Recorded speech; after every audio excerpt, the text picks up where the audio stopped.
This is officially going to be the fastest comparison of Wix and WordPress, and it's going to be in a car. So first things first, we need to know the difference between the two. Wix is a full website builder that also hosts your website.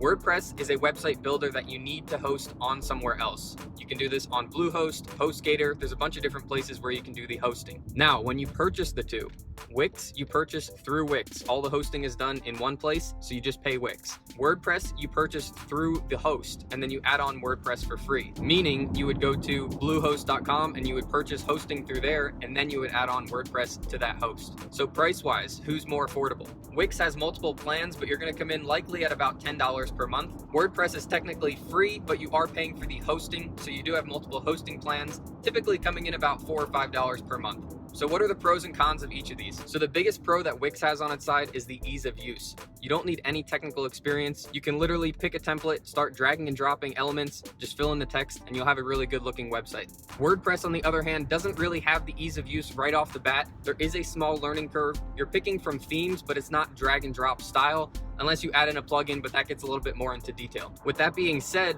WordPress does have a big advantage over Wix, and that is the ability to really customize the site. So if you are a blogger, WordPress is really good because one, you can get the blog up within 5 minutes, but two, you can customize that blog to be exactly what you want. The other big leg up that WordPress has over Wix is the ability to go really in depth on the SEO. So if it's really important for your site to be ranked on Google, WordPress is probably a better option. Now, I don't want to discredit Wix because Wix does cover all the basics for SEO. So if you are not tech savvy, you will be able to rank your website with Wix just by following a couple prompts.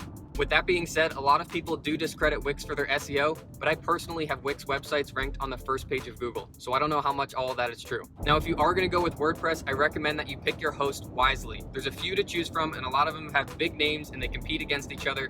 My personal recommendation, and I wouldn't recommend this unless I personally use it myself, and that's Bluehost. There's two reasons why I like Bluehost. One is the customer service is absolutely phenomenal. Whenever you have an issue, you can go on live chat, they'll resolve it for you. It's really good, it's above average. And the second is the user dashboard is very easy to understand. It's not confusing like the other ones. The other ones have so many options and get very technical that it can get extremely confusing. With Bluehost, it's very straightforward and it's easy to understand. So that's my personal comparison of the two. This is probably the first comparison of these two websites that you've ever seen done in a car, so I hope that was pretty cool for you guys. If you enjoyed this video, give it a thumbs up, subscribe to the channel. I've always got cool stuff coming out for you guys. And if you guys have any questions, feel free to leave them down in the comments and I'll shoot you an answer back.